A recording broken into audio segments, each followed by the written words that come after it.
नमस्कार दोस्तों, आप सभी का स्वागत है मेरे YouTube channel HS study talk में। चलिए आज जो है वो कक्षा 9th का सिलेबस आज अपन स्टार्ट करने वाले हैं। बहुत दिनों से जो है कुछ बच्चे कमेंट भी कर रहे थे, व्हाट्सएप मैसेज भी कर रहे थे कि कक्षा 9th और 11th का जो है सिलेबस कब से स्टार्ट किया जाएगा। तो यहाँ पर जो है उनकी बात सुन ली गई है आज, और उनका जो सिलेबस है आज से स्टार्ट कर रहे हैं। तो सबसे पहले जो है वो मैं हर जो अपनी कक्षा है उसमें पद्य भाग ही चला रखा है, तो इसमें भी मैं जो है सबसे पहले शुरुआत जो है वो पद्य भाग की ही करने वाला हूँ। तो यहाँ पर देखिए अपने सबसे पहले जो कवि रहते हैं वो रहते हैं कबीर।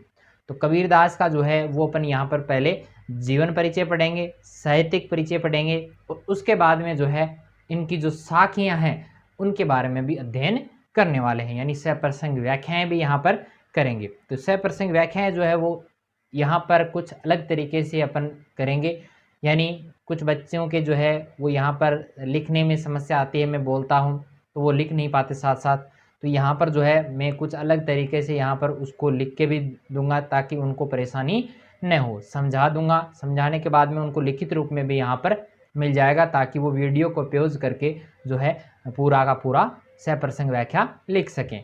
ठीक है, तो ये सुविधा भी जो है वो अगले जो भी अपनी सप्रसंग व्याख्याएं होंगी उसमें व्यवस्था शुरू कर दी जाएगी। तो देखिए सबसे पहले अपन बात करते हैं कबीर के जीवन परिचय की। तो देखें कबीर के जन्म और मृत्यु के बारे में अनेक किंवदंतियां, अनेक कथाएं प्रचलित हैं। कहा जाता है, क्या कहा जाता है भाई, कि सन 1398 ईस्वी में काशी में उनका जन्म हुआ था। तो कबीरदास का जो जन्म है कहाँ पर होता है भाई, काशी में होता है। कब होता है, 1398 ईस्वी को।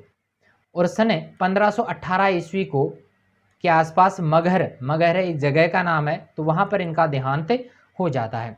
यानी 1398 को इनका जन्म हुआ और 1518 को इनकी मृत्यु हो जाती है। मृत्यु के बारे में बहुत बार प्रश्न पूछा गया है, तो मृत्यु जो है वो 1518 के आसपास कहाँ पर हुई थी, मगहर में हुई थी। ठीक है, लगभग अगर माने तो 120 साल तक इनका जीवन काल रहा है। कबीर ने विधिवत शिक्षा नहीं पाई, जिस प्रकार आपको अभी वर्तमान में जो है वो एक तरीके से आपको शिक्षा मिलती है, वैसी शिक्षा इनको प्राप्त नहीं हो पाई। परंतु सत्संग है, पर्यटन यानी घूमना है, अनुभव से उन्होंने ज्ञान प्राप्त कर लिया।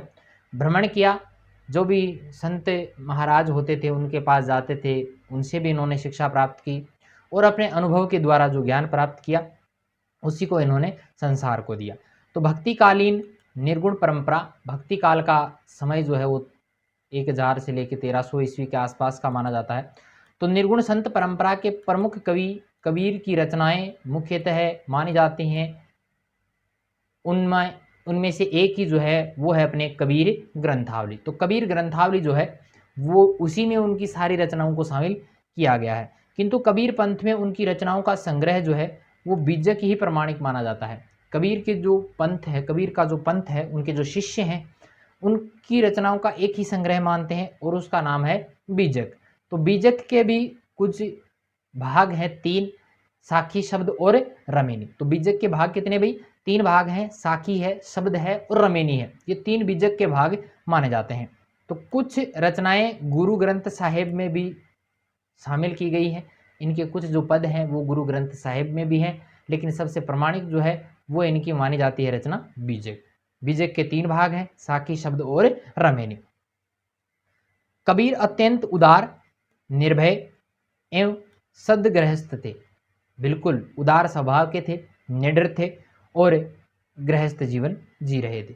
राम और रहीम की एकता में विश्वास रखने वाले, राम को और रहीम को दोनों को क्या मानते थे, एक ही मानते थे। कबीर ने ईश्वर के नाम पर चलने वाले हर तरह के पाखंड, भेदभाव, कर्म कांड का खंडन किया। भाई कबीरदास ने जो भेदभाव चल रहा था, जो ईश्वर के नाम पर हर प्रकार का पाखंड चल रहा था, जो अलग अलग प्रकार के कर्मकांड चल रहे थे, उन सब का विरोध किया। उन्होंने अपने काव्य में धार्मिक सामाजिक भेदभाव से मुक्त मनुष्य की कल्पना की है। अपने पदों में इन्होंने बताया है कि सामाजिकता का जो भेदभाव है और धार्मिकता का जो भेदभाव है वो मिटना चाहिए। ईश्वरीय प्रेम, ज्ञान, वैराग्य, गुरु भक्ति, सत्संग, साधु महिमा के साथ आत्मबोध और जगत बोध की अभिव्यक्ति उनके काव्य में हुई है। यानी ईश्वरीय प्रेम से, ज्ञान से, वैराग्य से, गुरु भक्ति से, सत्संग से, इन सब से जो है वो खुद की आत्मा के दर्शन करवाए हैं। इसके अलावा इस संसार को भी, संसार के दर्शन करवाए हैं। कबीर की भाषा की सहजता ही उनकी काव्यात्मकता की शक्ति है। उसकी भाषा जो है वही उसकी शक्ति मानी जाती है। जन भाषा के निकट होने के कारण उनकी काव्य भाषा में दार्शनिक चिंतन को सरल ढंग से व्यक्त करने की ताकत भी है। यहाँ पर एक बात और बता दूं कि कबीरदास की जो भाषा थी वो साधु संतों के निकट होने के कारण इनकी भाषा को, इन्होंने जिस भाषा को काम में लिया वो भाषा कहलाती है अपनी सदुकड़ी भाषा। तो कबीरदास के जो पद हैं उसमें किस भाषा को काम में लिया गया भाई, तो वो भाषा है अपनी सदुकड़ी भाषा। तो ये भी याद रखेंगे, सदुकड़ी भाषा का प्रयोग है। साकी शब्द रमेनी बीजक जो है इसकी रचना का नाम है। यहाँ पर 1398 से लेके 1518 तक का इनका जीवन काल रहा है। तो काफ़ी जो है इनका जीवन जो था वो काफ़ी जो है कुछ काफ़ी फैला हुआ था। प्रारंभिक शिक्षा जो थी वो भी, इनकी जो शिक्षा थी वो भी कंटिन्यू, जैसे अपन शिक्षा औपचारिक रूप से ग्रहण करते हैं वैसी शिक्षा इनकी नहीं हो पाई थी। सत्संग वगैरह में जाके जो है इन्होंने ज्ञान प्राप्त किया, उसी ज्ञान को जो है वो लोगों तक पहुंचाया और उन्हीं के माध्यम से लोगों को उपदेश देकर जागरूक भी किया था। ठीक है, तो चलिए आगे देखते हैं इसका। यहाँ पर जो साखियाँ दी गई हैं उनमें क्या बताया गया है। तो यहाँ पर देखिए, यहाँ संकलित साखियाँ जो दी गई हैं उसमें प्रेम का महत्व बताया है, संत के लक्षण बताए हैं कि संत का जो स्वभाव है वो कैसा होना चाहिए, संत कैसे होने चाहिए। ज्ञान की महिमा का भी बखान यहाँ पर किया गया है कि ज्ञान का महत्व कितना होता है। बाह्य आडंबरों का विरोध किया है, जो लोग दिखावा करते हैं उनका विरोध किया गया है। आदि भावों की यहाँ पर जो है उल्लेख किया गया है। पहले शब्द, शब्द यानी होता है पद, पहले पद में बाह्य आडंबरों का विरोध एवं अपने भीतर की ईश्वर की प्राप्ति का संकेत है कि उसके अंदर जो था वो ईश्वर का अंश था।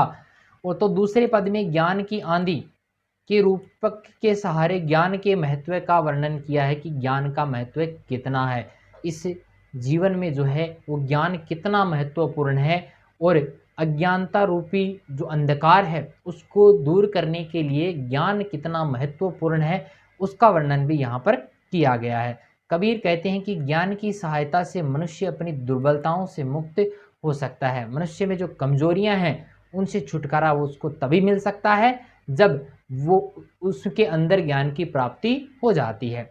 तो मेरे ख्याल से कबीरदास का जो ज़्यादा परिचय यहाँ पर नहीं दिया गया है, 9th क्लास के लिए मेरे ख्याल से इतना परिचय जो है वो काफ़ी है। आपकी किताब में इतना ही दिया गया है और 2-4 बातें जो एक्स्ट्रा थी वो भी मैंने आपको साथ साथ में बता दी हैं। फिर भी आपके कोई समस्या है कि ये और बताना चाहिए था, थोड़ा सा जीवन के बारे में और बताओ, तो कल वाले क्लास में मैं फिर से इसको थोड़ा सा और बता दूंगा। तो मेरा ये वीडियो आपको कैसा लगा मुझे कमेंट करके ज़रूर बताएं। वीडियो पसंद आए तो लाइक करें, शेयर करें और मेरे चैनल पर अगर आप नए हैं तो यूट्यूब मेरे चैनल को सब्सक्राइब करना ना भूलें।